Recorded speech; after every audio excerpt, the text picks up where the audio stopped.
The first bite of her own signature dish nearly made her choke. Not because it tasted wrong, but because it tasted like nothing at all. Like it had been made by hands that no longer cared, and that single forkful told. Margaret Voss.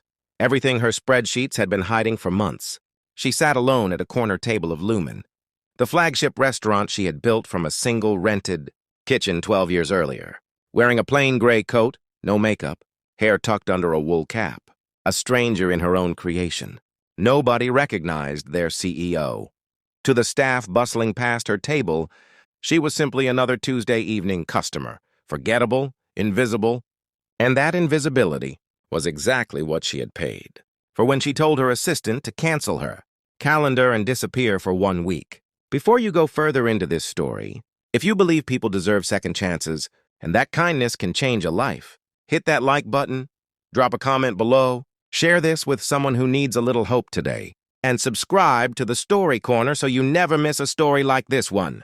Margaret had not visited any of her 43 locations undercover. In nearly 3 years, she trusted her regional managers, trusted the numbers on quarterly reports, trusted the smiling photos from corporate galas where everyone toasted another record-breaking year. But trust, she was learning tonight, was a currency that quietly devalued when nobody was watching it closely enough. The bread was stale.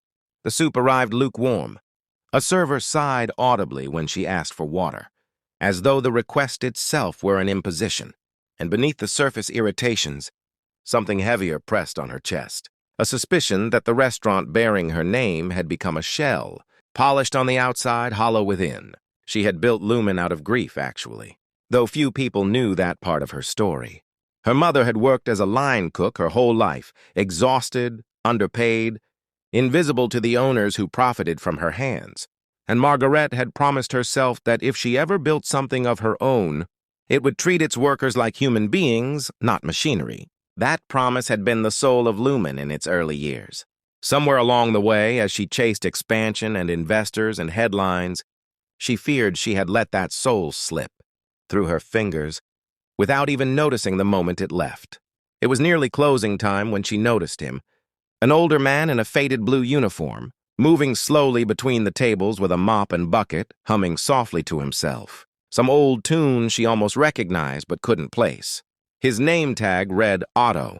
He worked with a strange, quiet dignity, wiping down each table as though it deserved his full attention, kneeling to scrub a stubborn stain near the kitchen, door with the same care a surgeon might bring to delicate work. Most customers didn't spare him a glance. Margaret found she couldn't look away.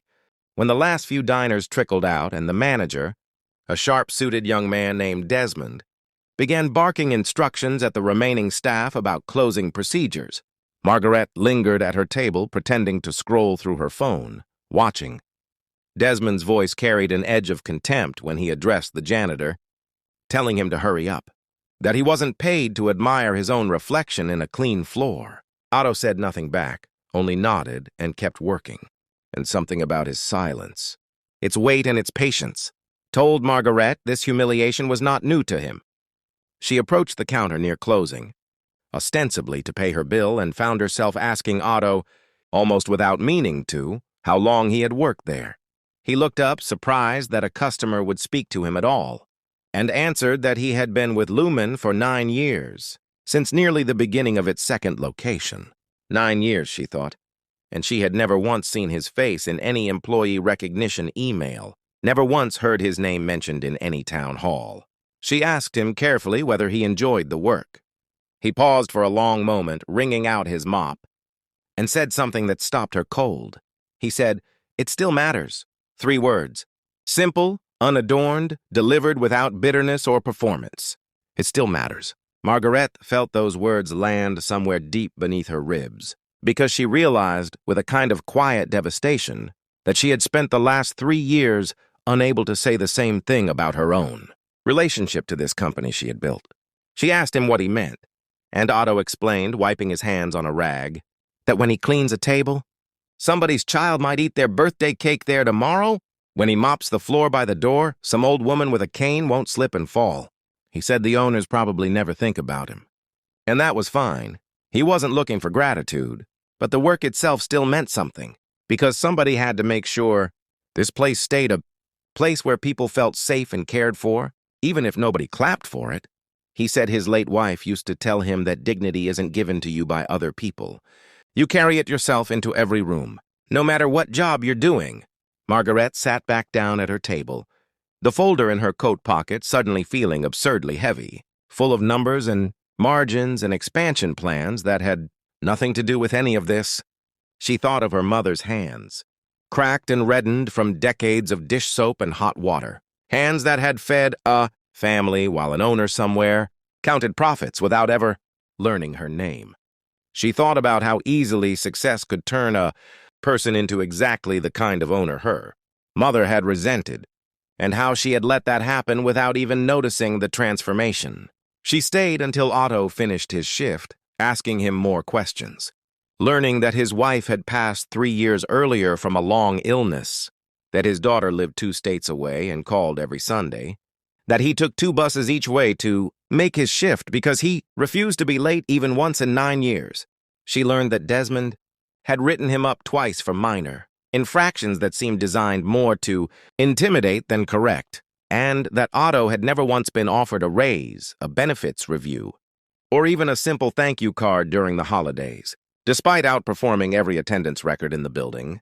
The next morning, Margaret returned to Lumen not as a stranger, but as herself, stepping out of a car in a tailored coat, and the transformation in the staff's faces was immediate and telling, panic flickering across features that had been careless and dismissive the night before.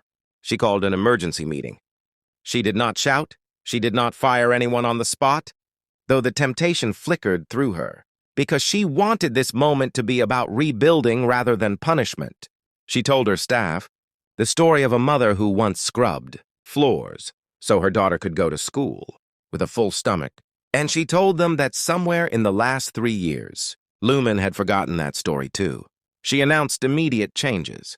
Every manager would undergo new training focused on dignity and respect toward all staff, regardless of position. Every long-tenured employee would receive a full review of pay and benefits, with back adjustments where oversights had clearly occurred. And she asked Otto in front of the entire staff if he would accept a new role as head of facilities and staff welfare across all 43 locations, a position she created that morning specifically because she wanted his quiet philosophy, it still matters, woven into the culture of every restaurant bearing her name. Otto wept briefly, unashamed, and told her that his wife would have been proud to see this day, that she always believed good things. Eventually find the people who keep showing up with an honest heart.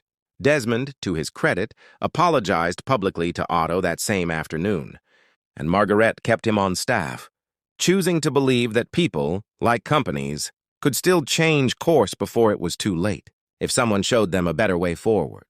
In the months that followed, Lumen's culture shifted in ways that surprised even Margaret. Employee turnover dropped, customer reviews mentioned, unprompted, how genuinely warm the staff felt, how the smallest interactions, holding a door, remembering a regular's order, felt like they mattered. Otto traveled between locations, training staff not in mop techniques but in something harder to teach. The quiet dignity of believing your work has meaning regardless of who's watching. And every time Margaret walked into any of her restaurants now, she thought of 3 words spoken by a tired old man over a bucket of gray water. 3 words that had cracked open everything she thought she knew about the company she built. If this story touched your heart even a little, please consider liking this video and leaving a comment below. Because stories like Otto's remind us that dignity and kindness can quietly change the course of someone's entire life, and that recognition is never too late to give. And if you made it this far, drop the words "it still matters" in the comments below, just to let us know this story reached you. Margaret never forgot that the soul of a company isn't found in its balance sheets or its glossy annual reports, but in the way it treats the people nobody else bothers to notice. The ones who show up quietly day after day, carrying more dignity in their hands than most of us will ever fully understand.